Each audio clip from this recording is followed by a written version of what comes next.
Allah itu ya jamiah Nahdlatul Ulama ini. Ada ayat radhiyallahu anhu wa radu'an dari kalimat masyarakat. Innal ladzina amanu wa 'amilus sholihati ulaika hum khairul bariyah. Jazaohum 'inda rabbihim jannatun tajri min tahtihal anhar khalidina fiha. Ulaika hum tajri min tahtihal anhar khalidina fiha abada. Radhiyallahu anhu wa radu'an dari kalimat ini alladzina amanu wa 'amilus sholihat. Saya sering mentafsirkan, kalau kita sekarang pergi ke Jakarta naik mobil, kita diberi fasilitas oleh Allah melalui Presiden Jokowi. Jokowi itu Jokowi ya, dibangunkan namanya jalan tol.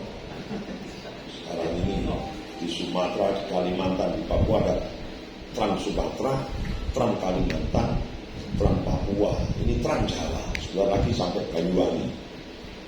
Jalan tol itu sekarang syarat jalan tol itu orang masuk tol bawa mobil itu harus punya e-tol. E-tol. Satu mobil satu e-tol. Tidak boleh satu e-tol untuk sekian mobil.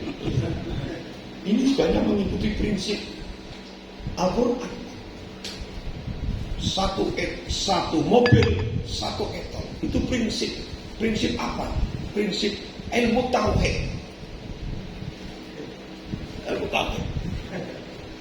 Orang kepengen mendapatkan kedudukan itu harus tauhid. Tauhid itu apa? Iman wal Islam. Sehingga saya ibaratkan e-tol ini sebagai kartu masuk. Itu harus orang bisa masuk itu harus dia punya iman dan punya Islam. Iman dan Islam juga satu kesatuan yang tidak bisa dipisahkan. Walaupun sering disampaikan oleh para ulama, orang iman itu belum tentu Islam, tapi orang Islam juga belum tentu iman. Praktek dalam kehidupan itu. Tapi di dalam Al-Quran jelas. Man yuridillahu ayyahdiyahu yashrah sadrahu lil Islam. Wa man yabtaghi ghairal islami dinan fala yuqbala minhu wa huwa fil akhirati minal khasirin. Ini nasnya sore semua. Inna dina indallahi Islam dan Islam. Sehingga iman dan Islam itu ya satu kesatuan seperti tadi NU dan pesantren. Satu kesatuan yang tidak dipisahkan. Orang masuk tol dia sudah punya iman, itu harus ada isinya. Kalau jenengan tidak punya isi tol itu, ya tempelkan berapa jam, pintunya tidak akan terbuka. Begitu. Itu kan. Isinya ini apa? Wa amilus sholihat. Innal ladzina amanu. Amanu itu barangnya kartu e-tol itu. Wa amilus sholihat isinya biar kita bisa masuk harus ada amal saleh. Tentu kita di dalam NU untuk menjawantahkan mengekspor apa yang kita miliki, baik ilmu, tenaga pikiran, bahkan harta, ini bagian dari mengisi etol tadi. Sehingga ada hadis man salaka tariqan yaltamisu fihi ilman sa'alallahu lahu tariqan ilal jannah. Semoga kita masuk dalam hadis itu. Allahumma. Ini prinsip. Bapak Ibu yang kami muliakan, untuk mengejawantakan semua itu, manakala orang ini punya wilayah. Orang yang tidak punya wilayah, dia tidak akan bisa melakukan karya di dalam hidupnya. Orang yang tidak punya wilayah, maka hidupnya akan terlontang-lantung. Dalam bahasa Kiai Haji Azizi Hasbullah itu menjadi haim. Haim itu orang yang kepaut-paut. Orang haim itu tidak bisa membangun sebuah peradaban. Di sini. Kalau kita berbicara Islam, masuk ke wilayah Nusantara, itu mulai sejak abad ke-13. Ada satu teori abad sejak zaman sahabat. Ini teori.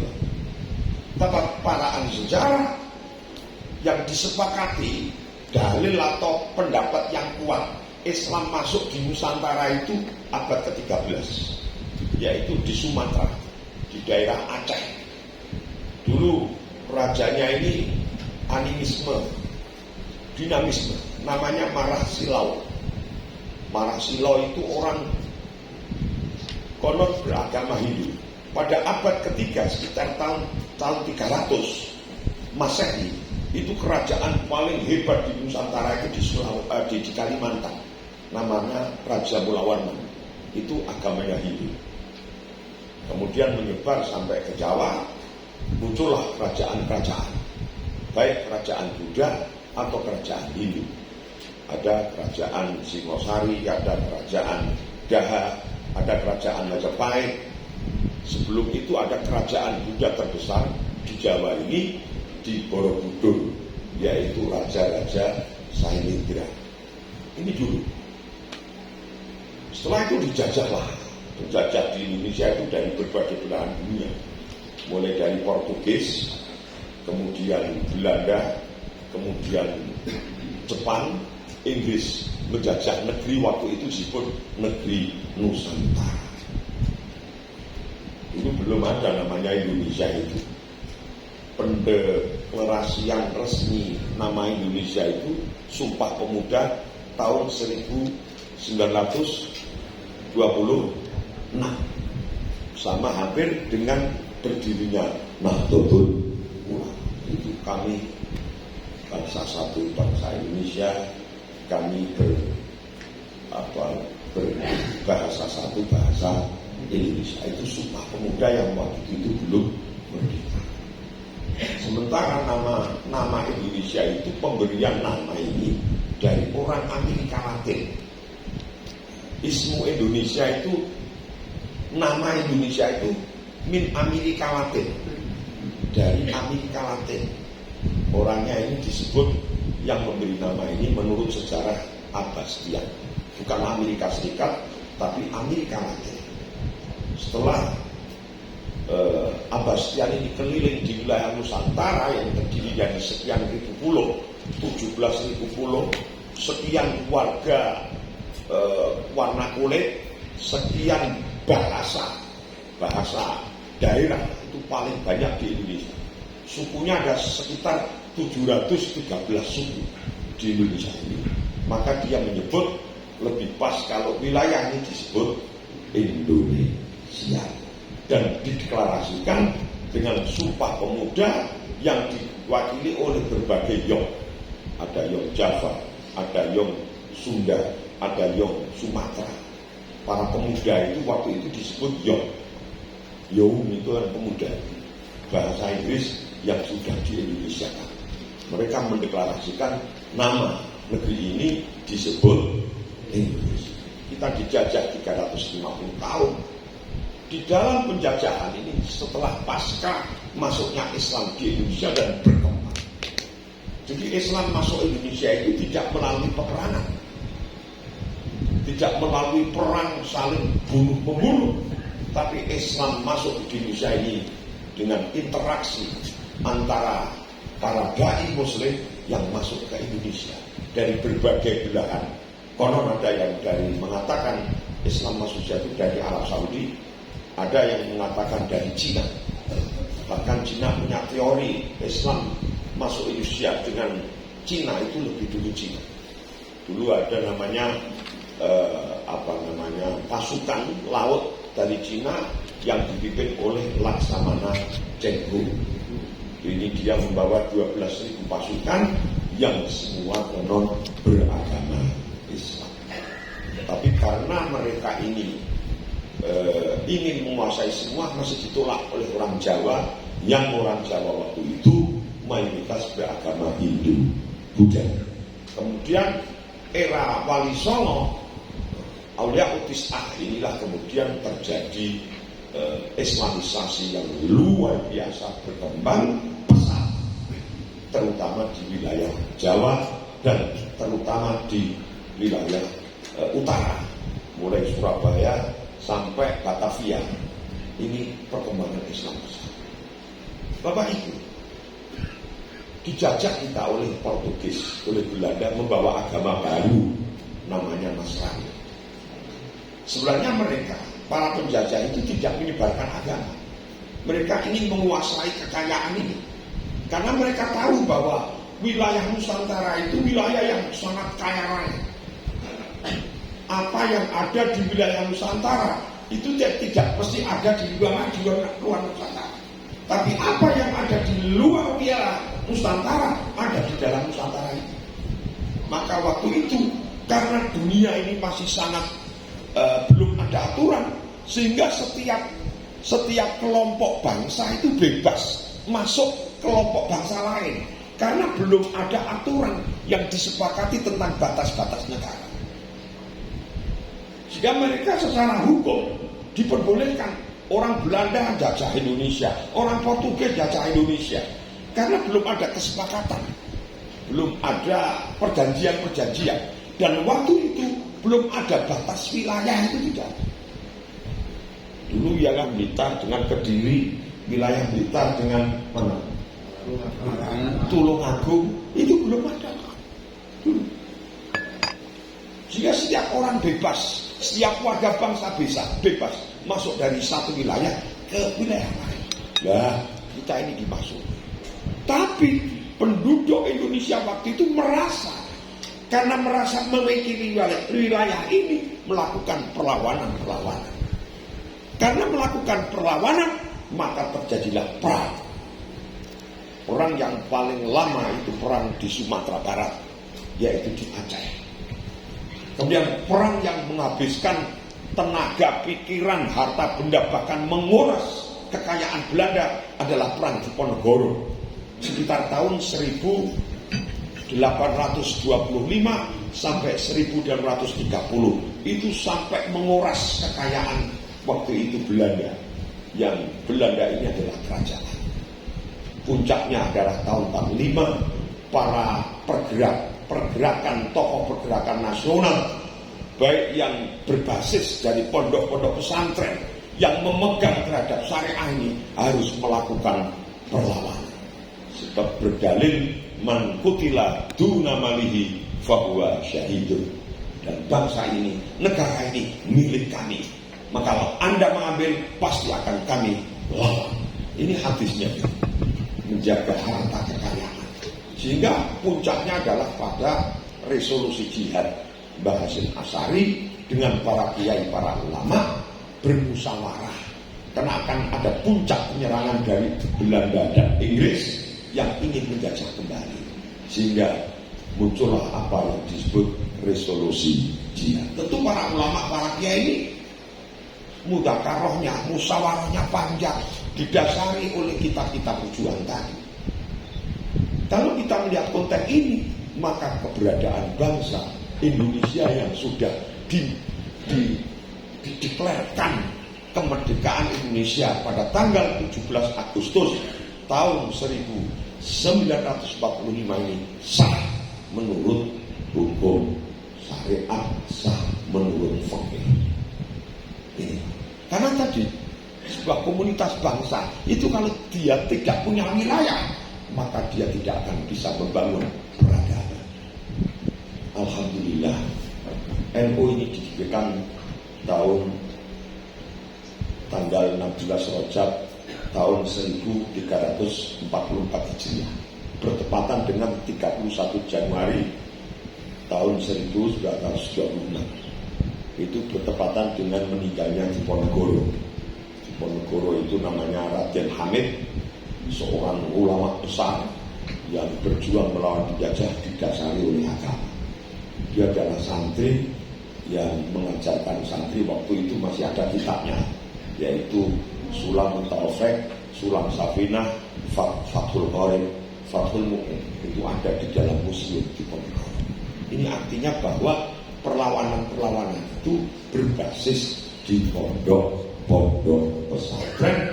Puncaknya Hadratus Syekh memerintahkan kepada Bapak Insinyur Soekarno waktu itu, dia tokoh muda pergerakan, bersama tokoh-tokoh lain meminta fatwa kepada Hadratus Syekh.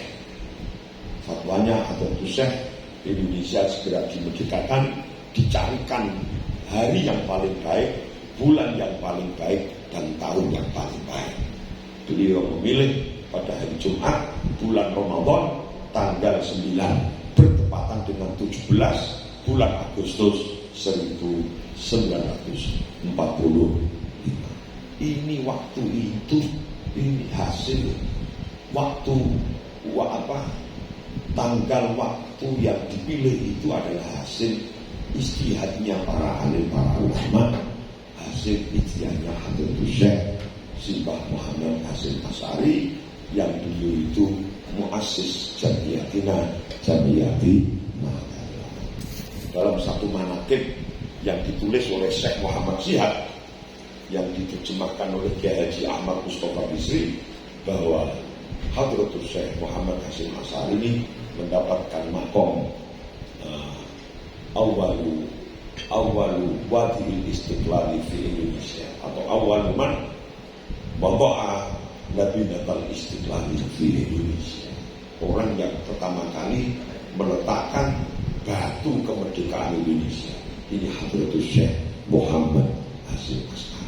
Tentu beliau di dalam melangkah tidak akan lepas dari ilmu beliau, pemahaman beliau terhadap Al-Quran wal Hadis ijma' wal qiyas, sehingga menurut para pandangan jumhur ulama bahwa negara bangsa Indonesia sebuah negara yang sah menurut fikih.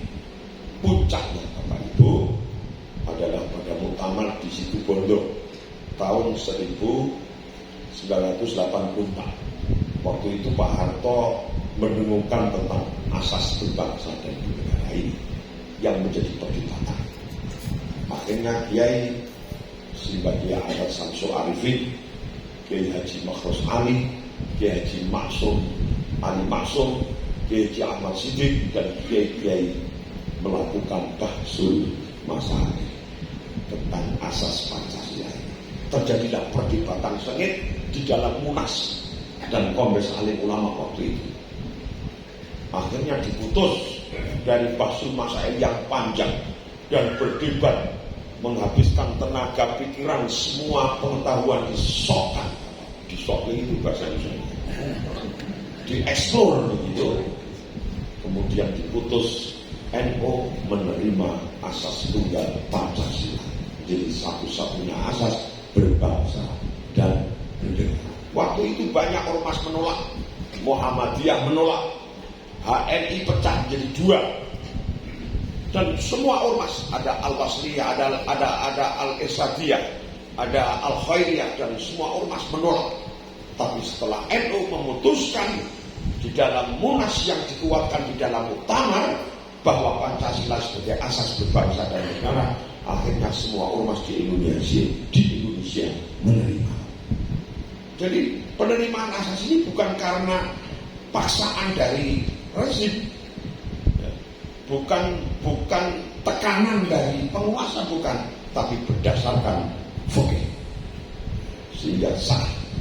Artinya bahwa kita berbangsa dan bernegara ini berbicara dari fikih berat. Nah, ini disebut fiqhus siyasah.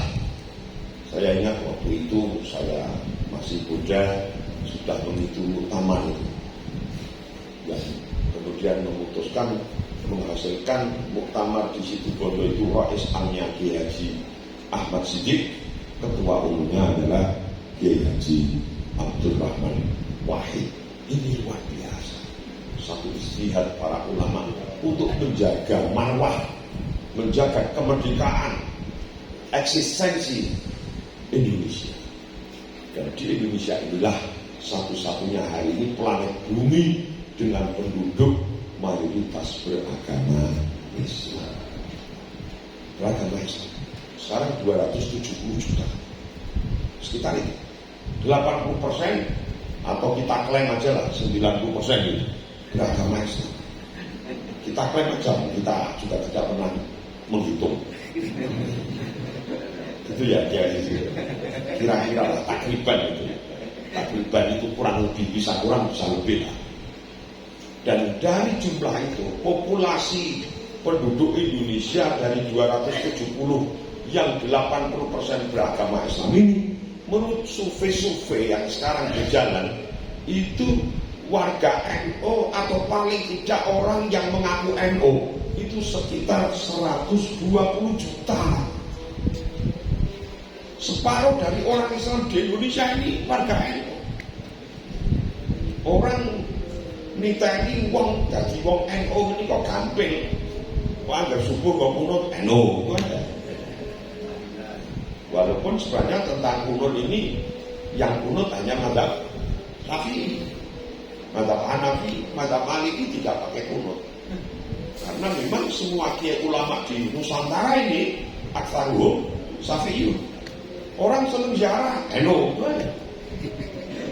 Orang senang istighosah, mujahadah, sholawatan, sintuduron, berjanjian, NU. Orang senang manakipan, tawasulan, NU. Ini bagian dari amaliyah nahdliyah. Sedang menghitungnya ini banyak. Padahal lembaga-lembaga survei itu menghitungnya dari pengurus PB sampai ranting, badan otonom, Muslimat, Fatayat, Ansor, Ibnu, EBPN, Ujatman dan lain sebagainya. Mereka menghitung dari sisi. Kalau yang di sini NU terus istrinya berapa? Dari sini istrinya 1, putranya berapa? Udah kita hitung aja. Semua NU begitu kira-kira. Ini baru 1 ini. Karena beliau ini madhabnya Syafi'i sama dengan saya. Tidak madhab bilang Pak. Kadang-kadang termasuk golongannya istri suami takut istri. Sallallahu alaihi Nabi Muhammad. Dan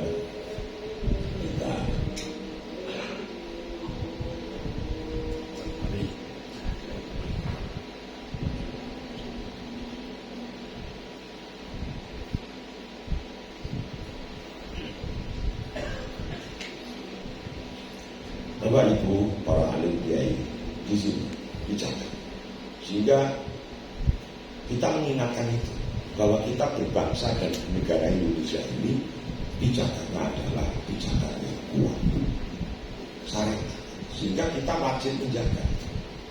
Kalau kita berbicara bangsa itu, sering saya matur di banyak halakoh, itu bangsa ini ada yang menyebut balgatun. Di Quran itu ada balgatun, thayyibatun, walaupun tapi juga ada yang menyebut sabun, jamaah su'ubun. Ada yang menyebut tanah air, itu bangsa ini tanah air. Tanah air kita lahir di sini, hidup di sini, beribadah, sujud, sholat, puasa di sini. Kita berangkat haji dari sini dan setelah haji pulang ke sini. Dan kita insya Allah nanti kalau mati insya Allah juga dikubur di sini. Ya, paling yang dikubur di Jannatul Ma'la kan orang-orang tertentu. Bang Maimun itu waktu saya di Mekah jadi peribatan mau dimakbarokan di Ma'la atau di Indonesia. Orang Mamlakah Saudiah itu waktu itu ingin Bang Maimun kalau dikubur di luar Jannatul Ma'la. Akhirnya kalau di luar Jannatul Ma'la bawa pulang aja ke Indonesia. Presiden sudah menyiapkan pesawat. Semua sudah disiapkan oleh Pak Presiden Jokowi.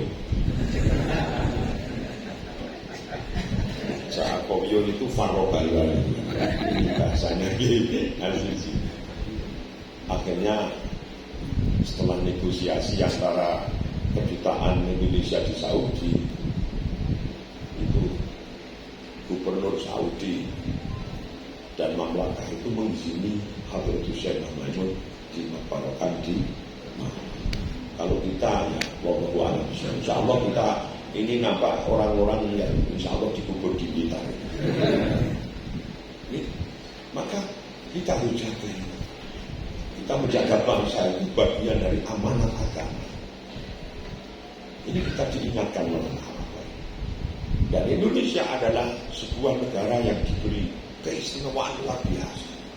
Sekian pulau, 17.000, sekian bahasa. Konon ada 713 bahasa daerah. Bahasa Jawa aja sudah macam-macam. Untuk Jawa Magelang, untuk Jawa Solo, untuk Jawa Kebumen, ngapak-ngapak, bapak-bapak. mangan, ada bahasa Jawa Timur, ini ada Blitar, ada Banyuwangi, itu bahasa Jawanya oseng. Ini macam-macam. Warna kulitnya kita warna kulit macam-macam. Ada putih, ada kalau di Papua itu Banil Aswad, orang-orang yang berkulit hitam. Kalau di kota itu ada Banil Abyad, orang-orang kulit putih. Kalau kita ini apa? Racetok. Sawo mentah. Sawo mentah atau sawo kosong.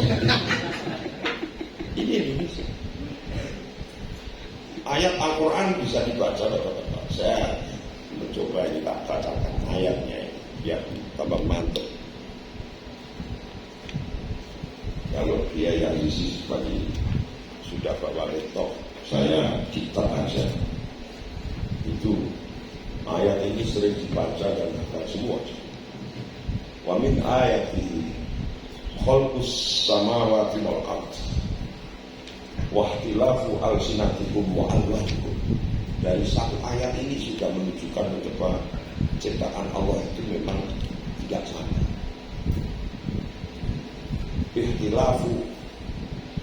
Ikhtilafu alsinatikum, berbeda-beda bahasa. Bahasa di dunia itu ada berapa bahasa? Bahasa Arab aja banyak. Para ahli nahwu itu berdebat tentang i'rab aja sering berdebat. Kalimat susunan kalimat Arab. Ada madhab nahwu itu ada Basri, Basriun, ada Kufiyun, ada Kufa, ada Basra. Belum lagi Baghdadiyun. Ya. Orang Arab kita baca huruf hijaiyah aja berbeda. Kalau di Mesir itu nggak ada huruf jim. Jim itu kalau di Mesir menjadi gin. Bukan Jamal Abdul Nasir, tapi Gama. Wujudikum jadi wugudikum. Coba baca ini lagu-lagunya Umi Kulsum. Saya ini termasuk penikmat lagu Umi Kulsum. Yang paling populer itu nyanyian Bundal-Bundal. Di situ ada satu statement kalimat yang luar biasa. Wallahu fawqal khalqi wahdahu wal khalqu tahta liwa'ihi akfa. Wallahu fawqal khalqi wahdahu. Yang wahdah itu hanya Allah, la syarika. Wah, gak bisa ini. Tapi wal khalqu tahta liwa'ihi akfa. Di sini. Nah, Indonesia ini yang paling luar biasa. Agamanya aja macam-macam. Dulu 5, Islam, Kristen, Katolik, Buddha, Hindu. Gus jadi sekian tambah 1 Konghucu. Belum kita ada agama kepercayaan daerah kayak agama Pasundan. Karena memang asli orang Indonesia dulu nenek moyang kita itu tidak beragama. Animisme, dinamisme. Kemudian masuklah era Hindu, era Buddha. Sriwijaya, Jawa Timur, Majapahit itu Buddha. Ya, Buddha itu Hayam Wuruk itu raja yang paling terkenal itu, dan Raden Wijaya. Dulu panglimanya namanya Panglima Gajah Mada. Buddha. Kemudian Raja Daha kalau Kediri sampai Blitar itu Hindu. Daha itu Hindu kalau tidak Hindu. Sampai sekarang ada jalan Daha. Singosari itu Malang. Itu dulu begitu, kerajaan-kerajaan semua dipersatukan menjadi Indonesia, sebuah negara demokrasi. Dan hari ini di belahan dunia sudah tidak ada sistem negara yang mengikuti sistem khilafah. Saudi itu mamlakah. Ada satu republik Islam, tapi Syiah di Iran. Republik Islam Iran itu Syiah. Mereka ingin menunggu Imamul A'zam namanya Imam Mahdi Al-Muntadhar. Itu di Iran. Di negara-negara lain di Timur Tengah itu sudah modelnya mamlakah, kerajaan. Padahal Rasulullah SAW tidak pernah membuat kerajaan. Bahkan hadis-hadis yang berkenaan dengan siasah itu banyak hadis yang maudhu, harus perlu ditahqiq. Tapi banyak ulama mentahqiq itu banyak yang maudhu untuk kepentingan politik untuk kepentingan kekuasaan waktu itu, sehingga muncul hadis-hadis yang maudhu. Para alim, para kiai, sehingga Indonesia ini yang dipimpin, diimami oleh para ulama-ulama pesantren melakukan kajian-kajian kita, terutama berkenaan dengan bagaimana kita menjalankan manusia menjadi ibadullah, hamba Allah sekaligus khalifatullah fil ardi. Ini tidak bertentangan dengan Al-Quran, hadis, ijma' dan qiyas. Maka PBNU melakukan halaqah. Bapak yang kami hormati, halaqah ini disebut peradaban, karena memang yang mampu melakukan peradaban itu hanya manusia. Peradaban itu lebih sering saya memaknai apapun kreasi yang dihasilkan manusia, itu namanya manusia yang beradab. Perkembangan ilmu dan teknologi ini bagian dari proses hasil dari proses peradaban itu sendiri. Karena manusia dikaruniai oleh Allah kelebihan dibanding dengan makhluk-makhluk lain. Kita jadi manusia ini kan bukan atas permintaan kita. Bapak-bapak pernah minta menjadi manusia dulu? Bapak-bapak pernah minta kok saya dilahirkan di buta saja? Tidak. Kita jadi manusia itu murni kehendak Allah. Maka ayatnya itu khalaqakum, tidak ja'alakum tapi khalaqakum. Kalau khalaqah itu kan murni, tidak ada campur tangan manusia. Murni minallah. Kita ini, untung kita ini tidak dijadikan harimau, tidak dijadikan ular atau kera. Mereka juga tidak bisa protes. Yang kera, kenapa saya tidak dijadikan manusia? Nggak bisa protes. Yang macan juga tidak bisa protes. Ini Allah. Alhamdulillah kita dijadikan manusia yang diberi kelebihan oleh Allah. Walaqad karramna bani Adam. An-nasu kulluhum banu Adam wa Adam turab. Kemudian terus berkembang yang berbeda-beda bahasanya.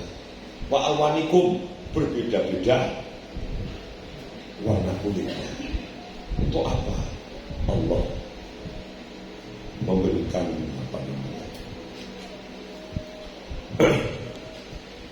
cobaan. Inna fi dzalika laayatillah, ini bagian dari tanda-tanda kekuasaan bagi orang-orang yang mempunyai ilmu. Dalam konteks berbangsa bernegara, sering yang yang sering jadi pijakan kita adalah ya ayyuhan nas inna khalaqnakum min dzakarin wa unsa wa ja'alnakum syu'uban wa qabail. Syu'ub itu sabun. Ada orang memaknai sabun itu bangsa, berbangsa-bangsa. Wa qabailah, dan berkobail-kobail, berkuak-kuak, ya, berkelompok-kelompok. Ada kelompok Kabupaten Blitar, Kabupaten Tulungagung, Kabupaten Kediri, kira-kira begitu. Sumpah wa qabailah li ta'arufu, untuk bersatu, untuk saling kenal, untuk bersatu, membangun peradaban yang inna akramakum indallahi atqakum. Begitu bapak-bapak yang kami hormati sebagai mukadimah, sehingga perbedaan ini adalah keniscayaan sesuatu yang sudah menjadi takdir Allah. Kalau dalam bahasa kehidupan sudah menjadi sunnatullah, kita tidak akan bisa berubah. Tentang agama juga di dalam Al-Quran banyak sekali berkenaan dengan agama. La ikraha fid-din qad tabayyana ar-rusydu minal ghayy. Seterusnya. Walau sya'allahu la ja'alakum ummatan wahidatan walakin liyabluwakum fima atakum fastabiqul khairat. Jadi memang Allah tidak menghendaki umat ini satu warna, satu agama, satu bangsa, tidak. Allah mampu sangat. Allah kekuasaan mutlak. Sampai di sini walau sya'allah, jikalau Allah. Biasanya kalau lau itu menunjukkan ibtina, artinya menunjukkan tidak. Walau sya'allahu la ja'alakum ummatan wahidah. Sekiranya Allah menghendaki, niscaya kamu dijadikan satu umat saja. Tapi ternyata tidak, memang Allah tidak menghendaki. Walakin liyabluwakum, yang berbeda-beda ini untuk liyabluwakum, untuk menguji kita semua terhadap apa yang datang kepadanya. Maka marilah kita berlomba-lomba di dalam kebaikan, tidak berlomba-lomba di dalam keburukan. Wa ma atakumur rasuluhu wa ma atakumur rasulu fakhudhuhu wa ma nahakum anhu fantahu. Inilah kebijakan kita semua, sehingga kita ini menjaga negara, menjaga wilayah ini bagian dari ibadah, agar ibadah makhluk kita, sholat, puasa, dan lain sebagainya ini menjadi betul-betul bisa diharapkan, bisa sesuai dengan harapan, karena kita punya wilayah yang namanya Negara Kesatuan Republik Indonesia. Dan kalau ada non-muslim, itu bagian dari ikhtiar kita untuk mengajak mereka, memberikan dakwah kepada mereka, bukan menjadi musuh. Maaf, ini Kiai Al-Sisi, saya sering memikirkan itu ada hadis, umirtu an uqatilan nasa hatta yashhadu bi annahu la ilaha illallah Muhammadur Rasulullah. Ada hadis sahih. Ini sering orang dimaknai orang Islam boleh membunuh orang non-muslim. Sering memaknai. Dalam saya mempelajari, mencermati hadis ini, uqatilu itu bukan dimaknai membunuh orangnya, tapi membunuh kekufurannya. Ada ayat ud'u ila sabili rabbika. Ini ud'u itu kan fi'il muta'addi yang tidak jelas maf'ulnya di dalam. Ud'u aja osiro. Siapa yang diajak? Kok tiba-tiba ud'u ila sabili rabbika, kepada Tuhan. Ini maf'ul yang kedua. Maf'ul yang pertama itu tidak muncul di sini. Padahal fi'ilnya adalah fi'il muta'addi. Ud'u ila sabili rabbik bil hikmah wal mau'izatil hasanah. Tapi di belakang wajadil humnya itu kepada siapa itu? Rujuknya dhamir hum itu kemana? Nah ini kalau banyak para mufassir, ayat ini menyimpan maf'ul. Siapa maf'ulnya? Ya man yang belum fisabilillah rabbik. Ud'u ila sabili rabbik. Siapa yang diajak itu? Ya orang-orang yang belum fi sabili rabbik. Siapa yang belum fi sabili rabbik? Yang non-muslim. Yang jenengan ini sudah fi sabili rabbik karena sudah menjadi orang Islam. Sholat, syahadat, sholat, zakat. Malah kalau enggak punya ya diberi zakat. Kan ya, ini kayaknya wajah-wajah penerima zakat. Semoga nanti bagi muzaki semua. Amin. Haji wajib tidak wajib bagi yang belum istiqomah. Nah, terus siapa yang diajak? Nah, ini al-kufar, orang-orang yang belum syahadat. Dulu Rasulullah 13 tahun itu tidak pernah Rasulullah memusuhi atau bahkan mengimbangi orang-orang kafir Quraisy, karena orang kafir itu menjadi objek dakwahnya Rasulullah. Muqatilan nas itu memerangi kekufurannya, bukan memerangi manusia. Sebab eksistensinya diakui di dalam ayat lain, ya ayyuhal kafirun. Itu diakui eksistensinya, ya ayyuhal kafirun. La a'budu ma ta'budun wa la antum a'buduna ma a'bud. Lakum dinukum waliyah. Di sini eksistensi mereka diakui. Mereka harus diajak kepada kita. Dan alhamdulillah hari ini sudah banyak sekali orang-orang berbondong-bondong syahadat masuk. Beberapa hari yang lalu ada rombongan dari Jepang, agama Shinto itu satu keluarga datang ke Indonesia langsung ke kantor BBM untuk menjadi orang Muslim syahadat bersama-sama. 3 minggu yang lalu ada satu keluarga Cina agamanya Katolik ke rumah saya minta syahadat. ibu dan anaknya, seminggu kemudian bapaknya. Alhamdulillah, saya Pak Agus Binikmah, saya ini sudah menyadarkan orang sekitar 30 lebih. Ada Kristen, ada Katolik. Yang banyak Kristen Katolik itu syahadat masuk Islam. Ini bagian dari panggilan kita. Olimpiade sepak bola dunia di Maroko, Qatar, yang alhamdulillah Maroko masuk ke semifinal. Luar biasa. Tapi saya tidak menonton. Ini konon dampaknya luar biasa. Banyak orang-orang Eropa, lebih dari 1.000 penonton yang akhirnya pulang sudah membawa syahadat tauhid dan syahadat Rasul. Saya pulang dari Amerika beberapa hari yang lalu. Selama 8 hari saya keliling mulai Washington sampai Boston.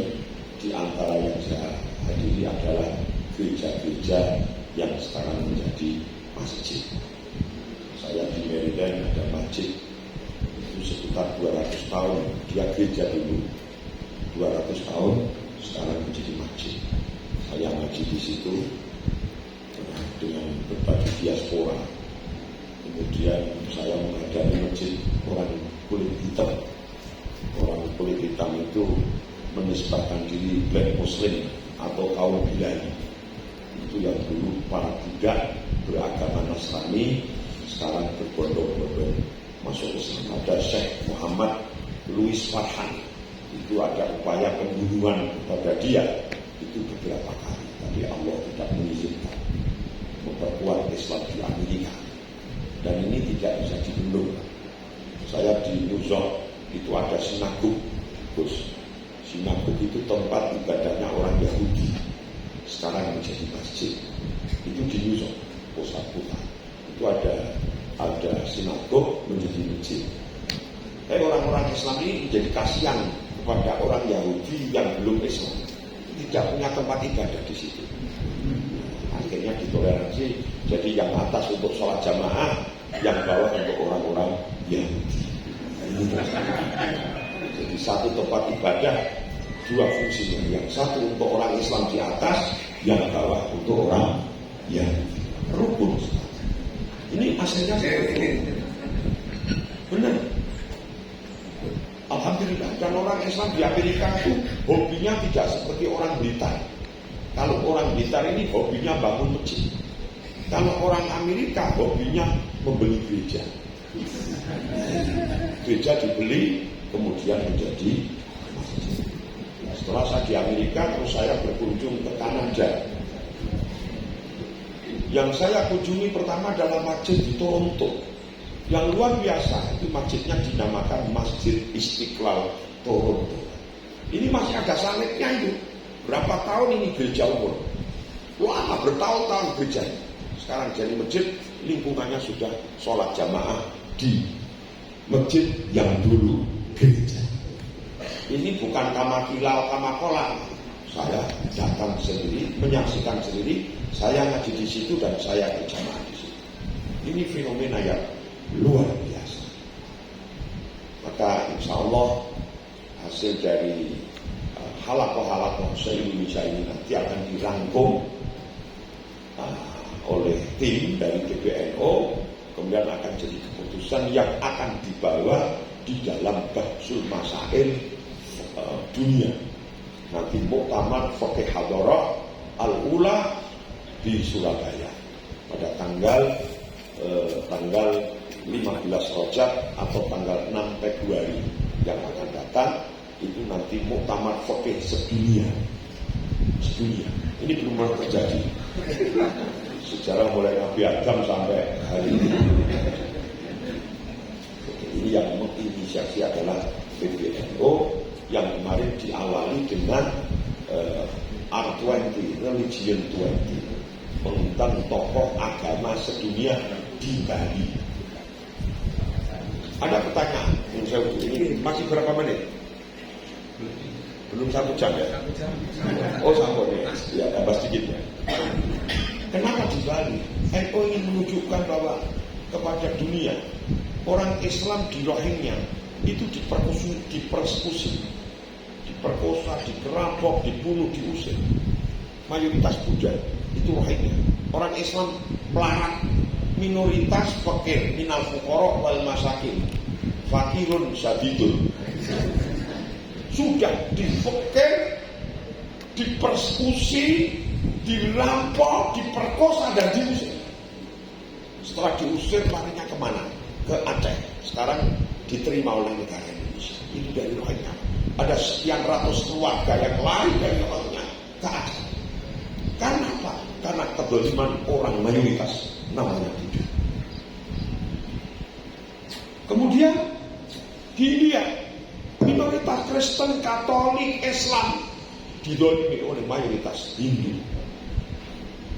Maka kita kasihan. Sehingga NU menunjukkan muktamar itu di Bali yang mayoritas Hindu. Kita NU ini mesti wong Islam. Syaratnya jadi wong Islam. Syaratnya jadi wong NU itu siji kudu Islam, loro kudu ahli sunnah wal jamaah. Mula nek NU iki mesti Islam. Nek Islam burung mesti NU. Nek kiai iki mesti NU. Iku kiai. Yang ono kiai kok ora NU, dipertanyakan kiainya kan begitu. Dipertanyakan atau diragukan. Ini ditujukan kepada dunia. Gitu. Hindu di mayoritas Hindu Bali. NU yang Islam 100% bisa diterima oleh masyarakat Hindu dengan bahagia ceria. Ini toleransi ini menjadi contoh yang nanti R20 5 tahun yang akan datang, yang setahun yang akan datang akan diadakan di India. Untuk apa? Memperjuangkan minoritas Muslim di India. Di sana ada partai politik yang kuat yang berdasarkan agama Hindu. Itu di Rohingya itu partainya beragama Buddha. Sama Pak di Afrika, orang-orang Islam yang mayoritas Muslim mempersekusi minoritas Kristen, dibantai, diperkosa, bahkan dijual belikan. Mereka dianggap Buddha. Ini yang nggak benar dalam konteks kehidupan saat ini. Maka di sini Pak, besok fakih hadharah itu Bahsul Masail. Kira-kira perserikatan bangsa-bangsa PBB itu kalau dari tujuan fikih itu sesuai syariat atau enggak? Nah, ini menjadi bahasan. Ini akan menghadirkan ulama dunia dari Mesir, dari Saudi, dari negara-negara yang berpenduduk mayoritas Muslim untuk diajak bersama merawat jagat, membangun peradaban. Karena jagat ini, bumi ini adalah nikmat sekaligus amanat dari Allah Subhanahu wa taala. Wa ahsin kama ahsanallahu ilaika wa la tabghil fasada fil ardh. Wa la tabghil fasada fil ardh. Innallaha la